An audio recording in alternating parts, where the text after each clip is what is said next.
ನಾನು ನಿಮಗೆ ಸಹಾಯ ಮಾಡಬಲ್ಲೆನೆ? Can I help you? क्या मैं आपकी मदद कर सकता हूँ?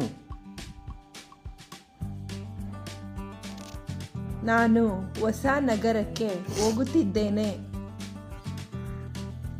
I am going to a new city.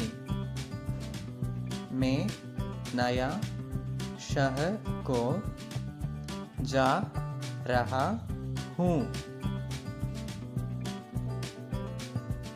ನನಗೆ ಕಾಫಿ ಬೇಕು.